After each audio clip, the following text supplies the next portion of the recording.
안녕하십니까. SMBC 뉴스투데이입니다. 제6회 순천만 세계동물영화제가 어제부터 닷새 동안 일정으로 시내 일원에서 개최됐습니다. 해피 애니멀스, 함께 행복한 세상이란 주제를 올리는 이번 영화제는 어제 오후 개막식을 시작으로 세계 각국 40여 편의 동물 영화와 함께 야외 음악제와 체험 행사 등이 마련돼 관람객들에게 색다른 즐길거리가 될 것으로 기대됩니다. 이와 관련해 순천시는 영화제의 원활한 진행을 위해 영화별 사전 예약을 실시하고 있다며 관람객들의 관심을 당부했습니다. 인도네시아에서 열리는 제18회 아시안게임에서 순천시청 소속 선수들이 메달 사냥에 나섭니다. 순천시에 따르면 오는 21일 양궁 미커브 종목 예선전에 이은경 선수가, 28일에는 정구 단식 예선전에 김동훈 선수가, 29일에는 유도 52kg 예선전에 박다솔 선수가 출전합니다. 순천시는 이에 대해 시가 육성하고 있는 3개 종목에서 국가대표를 배출해 의미가 크다며 선수들의 좋은 결과를 위해 시민들의 관심을 당부했습니다. 기록적인 폭염이 나타났던 올해 여름이 유난히 힘들었던 사람들이 있습니다. 한센인 정착촌인 여수 도성마을 주민들인데요. 주민들은 정책 사각지대에 방치돼 악취와 유해 물질에 시달리고 있습니다. 조희원 기자입니다. 한센인들이 모여 살았던 여수 도성마을. 한센인을 위한 의료봉사를 펼쳤던 손양원 목사가 지은 애양원 교회를 따라 들어선 마을입니다. 이 마을 주민들에게 올해 여름은 유난히 견디기 힘들었습니다. 마을 전체에 진동하는 축사의 악취 때문입니다.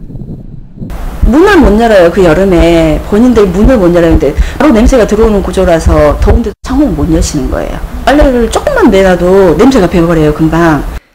주민들은 나이가 들어 축산업을 포기한 지 오래지만 외지에서 들어온 사람들이 대규모 축산 농가를 만들어 악취가 끊이지 않고 있다고 주장합니다. 더 큰 문제는 마을 곳곳에 위치한 오래된 폐축사가 발암물질인 성면 슬레이트로 돼 있다는 겁니다. 기초생활수급으로 연명하는 노인들이 대다수인 마을 주민들은 수십억에 이르는 축사 철거 비용을 감당할 엄두가 나지 않아 바라만 볼 뿐입니다. 여수시는 지난 2009년부터 환경부의 지원을 받아 슬레이트 철거 지원 사업을 시행하고 있지만 주택을 우선 대상으로 하고 있어 도움을 받을 수 없는 실정입니다. 도성마을은 주택과 축사가 인접해 있어 사실상 주택이 슬레이트로 된 것과 다름없지만 주택이 아니라는 이유로 정책의 사각지대에 방치된 셈입니다. 한때 200가구에 달했던 마을 주민들은 이제 절반도 채 남지 않았습니다. 수십 년 동안 외부로부터 고립돼 소외와 무관심 속에서 살아온 도성마을. 주민들은 이제라도 정부가 관심을 갖고 적극적인 대책을 마련해 주길 간절히 바라고 있습니다. MBC 뉴스 조희원입니다. 이계호 농식품부 장관이 가뭄 현장을 방문해 농가들을 격려하고 지원 대책을 내놓았습니다. 이 장관은 어제 가뭄이 심각한 저수지와 농가들을 방문해 현장을 점검하고 농업용수 부족에 대비해 급수 체계와 시설 보완에 나서겠다며 특히 피해 농가들을 위해 시설 지원을 약속했습니다. 어제까지 집계된 전남 지역 저수율은 42.3%로 평년보다 30% 가까이 떨어졌으며 단감과 고구마 등 작물 피해도 311헥타르에 달하는 것으로 조사됐습니다. 순천시가 시민들의 폭우 피해를 줄이기 위해 다양한 시설 공사에 나섭니다. 순천시는 오는 2020년까지 침수 발생에 잦은 성동 로터리와 장천지구 등 4곳에 저류시설과 펌프장을 설치해 주민들의 비 피해와 안전사고 예방에 나설 계획입니다.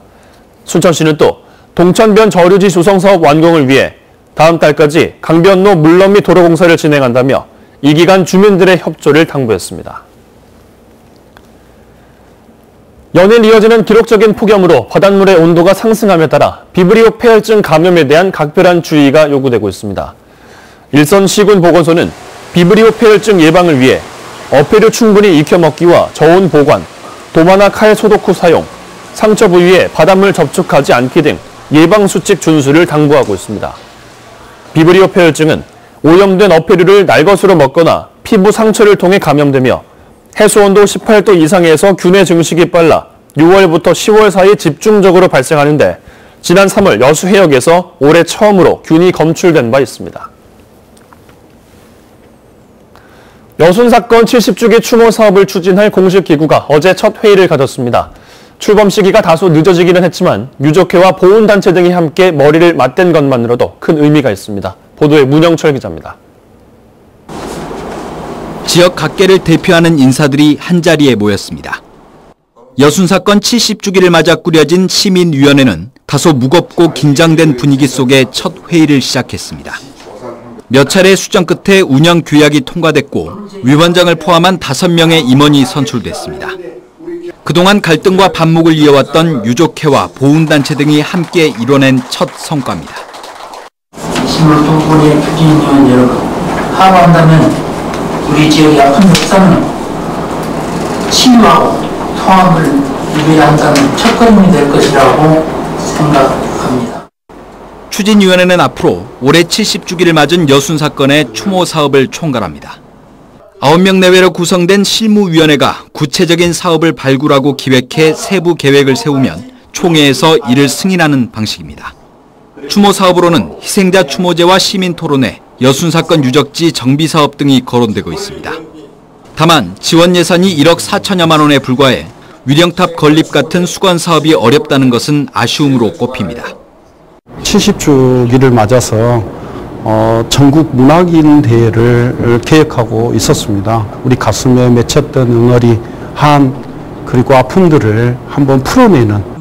추진위원회는 오는 24일 첫 실무위원회를 시작으로 본격적인 기념사업 논의에 들어갑니다. 수많은 희생자와 유족들의 아픔을 치유하고 지역의 화합과 상생을 불러올 의미 있는 첫걸음이 시작됐습니다. MBC 뉴스 문형철입니다. 어제 발표된 교육부의 2022학년도 대입제도 개편안과 관련해 전남도 교육청이 우려를 나타냈습니다. 도교육청은 교육부의 발표에 전국 교육감들이 요구했던 정시 전형 확대 반대와 수능 절대평가 전원이 반영되지 않아 사교육 의존도가 높아졌다고 밝혔습니다. 쾌청한 하늘에 폭염도 심하지는 않겠습니다. 폭염특보 지역도 더 줄어들어서 현재 서울 등 서쪽 곳곳으로만 폭염주의보가 남아있는 상황이고요.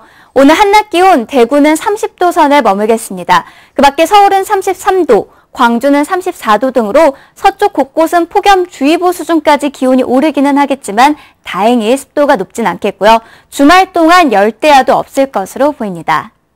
공기도 무척 깨끗하겠습니다. 미세먼지 농도 전국에서 좋음 단계를 유지하겠습니다. 다만 햇살이 무척 강하기 때문에 야외 활동 계획하셨다면 자외선 차단에는 신경을 쓰셔야겠습니다. 19호 태풍 쏠릭은 현재 괌 북서쪽 먼해상에서 북상 중에 있습니다. 다음 주 중반쯤에는 일본 규슈 남단까지 북상할 것으로 보이는데요. 이후로는 남해상으로 올라오거나 일본 열도를 따라서 물러날 가능성이 있습니다. 이 태풍의 진로에 따라서 다음 주 우리나라 더위의 향방이 판가름 날 전망입니다. 현재 서울의 기온은 21.7도, 강릉은 18.9도, 전주 22.7도, 부산은 22도 안팎으로 대부분 지방에서 열대야는 없는 상황이고요. 한낮 기온은 서울이 33도, 춘천 33도, 전주 34도, 부산은 30도까지 오르겠습니다. 날씨였습니다.